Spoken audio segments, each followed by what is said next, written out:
सबका मेरी एक नई वीडियो में, जिसमें हम बात करने वाले हैं ICMR, जो कि Indian council of medical research team है, उसने निकाली एक बहुत ही अच्छी वैकेंसी फॉर द लॉयर्स। और ये वैकेंसी काफ़ी अच्छी निकली है। तो ये आप अगर एक लॉ ग्रेजुएट है और अगर आप एक फाइंड कर रहे हैं एक जॉब अपॉर्चुनिटी अपने लिए जो कि गवर्नमेंट सेक्टर में हो, तो ये अपॉर्चुनिटी आपके लिए ही है। बट उससे पहले मैं आपको एक बहुत इंपॉर्टेंट इन्फॉर्मेशन देना चाहता हूँ कि इस चैनल पे हम बात करते हैं जो भी गवर्नमेंट जॉब निकलती है फॉर द लॉयर्स, और ये चैनल स्पेसिफिकली लॉयर्स के लिए ही है। तो अगर आप एक लॉयर हैं जो कि गवर्नमेंट जॉब्स में इंटरेस्टेड हैं या गवर्नमेंट जॉब करना चाहते हैं, तो ये चैनल आपको अभी सब्सक्राइब कर लेना चाहिए।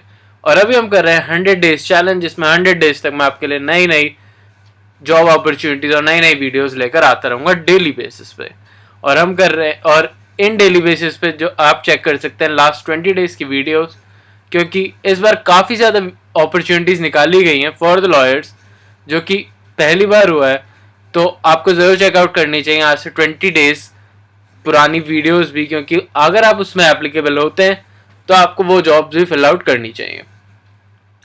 तो मैं आपको फिर से रिमाइंड कर रहा हूँ कि अभी आपको इस चैनल को सब्सक्राइब कर लेना चाहिए। तो अभी हम चलते हैं इस अपॉर्चुनिटी के बारे में कि ICMR ने निकाली है बहुत अच्छी अपॉर्चुनिटी फॉर द लॉयर्स, और इसकी लास्ट डेट ऑफ एप्लीकेशन है 15 सितंबर 2024 और 5:30 बजे तक। तो तब तक आप इस फॉर्म को फिल आउट कर सकते हैं और रीच आउट कर सकते हैं। अगर हम बात करें एज लिमिट की, तो इन्होंने स्पेसिफिकली यहाँ पे एज लिमिट में ये लिख रखा है कि अगर आपकी age not more than 63 years है तो आप इस अपॉर्चुनिटी के लिए एलिजिबल हो जाते हैं। और अगर हम बात करें एजुकेशन क्वालिफिकेशन की, तो इन्होंने स्पेसिफिकली बस इतना ही कहा है कि अगर आपने 3 इयर्स की BLLB या फिर 5 इयर्स की 5 इयर्स वाली BLLB या फिर 3 इयर्स वाली LLB कर रखी है तो आप इस अपॉर्चुनिटी के लिए एलिजिबल हो जाते हैं। और साथ ही साथ में जो भी आपकी यूनिवर्सिटी है वो एक रिकग्नाइज यूनिवर्सिटी होनी चाहिए। जैसे कि मैं आपको हर वीडियो में बताता हूँ कि आपकी यूनिवर्सिटी रिकग्नाइज होनी चाहिए सो दैट आप कोई भी अपॉर्चुनिटी भर सकें, क्योंकि मोस्ट ऑफ द अपॉर्चुनिटी में ये ज़रूर देखा जाता है कि आपकी अपॉर्चुनिटी, आपकी जो भी कॉलेज है वो रिकग्नाइज है या नहीं। तो इस बात का ध्यान जरूर रखिएगा। अब हम बात करते हैं डिज़ायरेबल क्वालिफिकेशन की।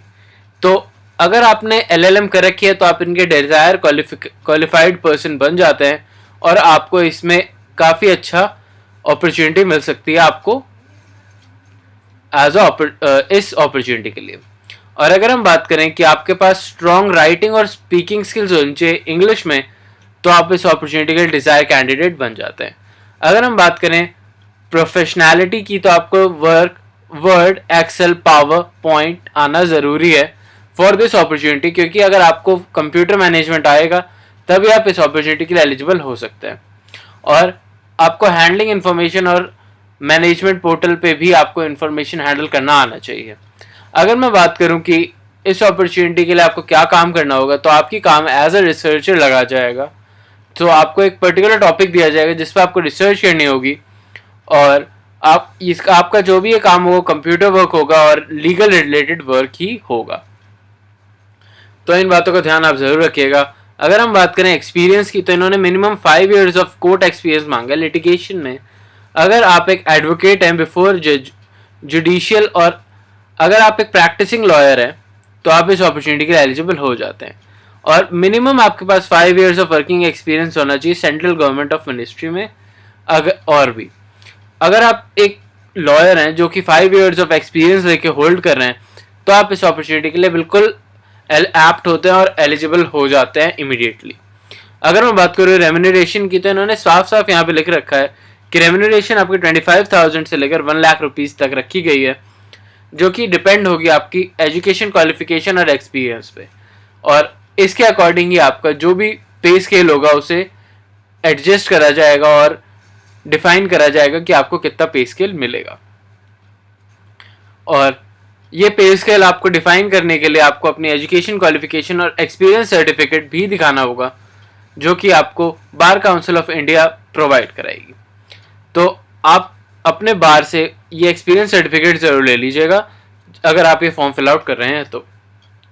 अब अगर मैं बात करूं आगे चलते हुए, तो इन्होंने यहाँ पे जैसे कि आप देख सकते हैं ये कॉन्ट्रैक्चुअल बेस्ड जॉब है जिसमें पीरियड 1 साल का दिया गया है, बट इसमें स्पेसिफिकली ये भी कहा गया है कि अगर आपका वर्किंग स्केल अच्छा होता है तो आपका जो भी ये टाइम पीरियड है उसे 3 साल से बढ़ा दिया जाएगा। तो इन बातों का ध्यान ज़रूर रखिएगा कि अगर आप इस अपॉर्चुनिटी के लिए भर रहे हैं तो ऐसा नहीं है कि ये सिर्फ 1 साल के लिए हो, या आपकी 4 ईयर्स या उससे ज़्यादा की भी अपॉर्चुनिटी बन सकती है, और उससे ज़्यादा भी हो सकता है अगर आपका वर्क एक्सपीरियंस इनके साथ मैच होता है तो। और यहाँ पे नेचर ऑफ ड्यूटी भी लिख रखा है, जो कि आपको लीगल एडवाइस करना होगा, कोर्ट हेयरिंग्स में जाना होगा, और रिसर्चर की जॉब भी करनी होगी, और ड्राफ्टिंग स्किल्स भी आपकी मैटर करती हैं।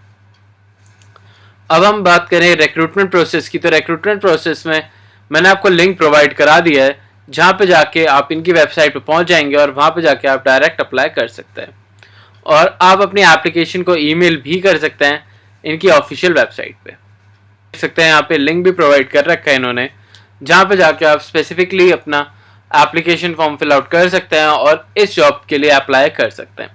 अगर मैं बात करूँ फीस की, तो इसमें कोई भी एप्लीकेशन फीस दिखाई तो नहीं गई है, बट हो सकता है कि आप जब फॉर्म फिल आउट करें तब 100 से लेकर 500 तक इसकी एप्लीकेशन फीस हो, बट हो सकता है कि ना भी हो, क्योंकि स्पेसिफाइड नहीं कर रखा है इस अपॉर्चुनिटी के पीडीएफ में।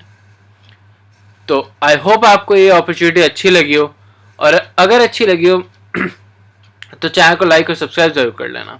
और हाँ, मैं आपको ये ज़रूर बताना चाहूँगा कि इसका जब आप एप्लीकेशन प्रोसेस फिल आउट कर लेंगे तो इस एप्लीकेशन फॉर्म के बेसिस पे ही आपको सिलेक्ट करा जाएगा और आपको इंटरव्यू के लिए बुलाया जाएगा। और इंटरव्यू के लिए आपको बुलाया जाएगा बाय टेक्स्ट मैसेज, मेल या फिर लेटर के थ्रू। तो इन बातों का ध्यान ज़रूर रखिएगा कि जब भी आपको बुलाया जाए, अगर आप सिलेक्ट हो जाते हैं तो आपको बस एक हियरिंग इंटरव्यू देना होगा, जो कि इंटरव्यू के साथ ही आपको सिलेक्ट कर लिया जाएगा। और चलिए अब मैं चलता हूँ, और आई होप आपको ये वीडियो अच्छी लगी हो चैनल को लाइक और सब्सक्राइब कर लेना। और I am again reminding you कि हम कर रहे हैं 100 डेज चैलेंज, जिसमें मैं 100 डेज तक आपके लिए नई नई अपॉर्चुनिटी लेकर आता रहूँगा। तो आपका चैनल अभी सब्सक्राइब कर लेना चाहिए। मैं चलता हूँ अभी के लिए, और मिलता हूँ आपसे फिर से एक नई वीडियो में और नई अपॉर्चुनिटी के साथ। अभी के लिए बाय, और चलता हूँ मैं और कर लाता हूँ आपके लिए एक नई अपॉर्चुनिटी।